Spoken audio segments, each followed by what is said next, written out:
నాయుడు గారు. అధ్యక్ష, విద్యార్థుల ఆత్మహత్యలు అనేది ఈ సభలో ఉన్న మనతో పాటు రాష్ట్రంలో ఉన్నటువంటి తల్లిదండ్రులందరూ కూడా తీవ్ర ఆందోళన కలిగించే అంశం అధ్యక్ష.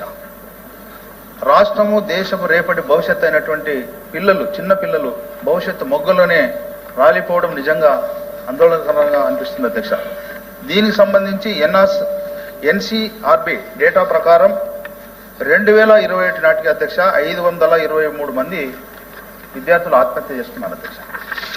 అదేవిధంగా అధ్యక్ష 2023లో కేంద్ర ఆరోగ్య మంత్రి శాఖ ప్రకటించినటువంటి జాతీయ tele mental health programme tele MANAS report ప్రకారం అధ్యక్ష 50% కాల్స్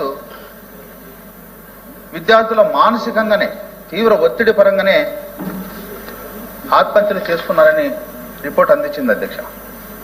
మరి ముఖ్యంగా అధ్యక్ష బాధాకరం, ఈ సమాజంలో బడుగు బలహీన వర్గాలు దాదాపు 80% ఉన్నారు అధ్యక్ష.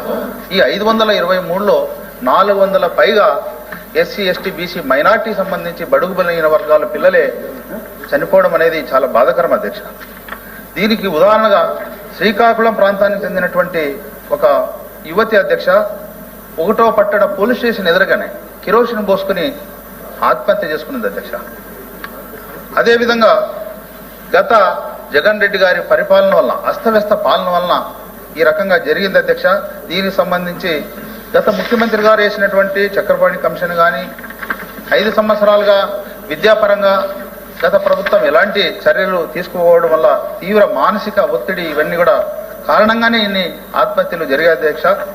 మీ ద్వారా మంత్రి గారిని ఒకటే అడుగుతున్నాను అధ్యక్ష, విద్యార్థుల ఆత్మహత్యలు నివారించేందుకు కూటమి ప్రభుత్వం ఎలాంటి చర్యలు తీసుకోబోతుంది, ఈ మనోవేదనని, తల్లిదండ్రుల మనోవేదన ఏ విధంగా నివారించబోతుందని కూడా మీ ద్వారా నేను అడుగుతున్నాను అధ్యక్ష. ధన్యవాదాలు.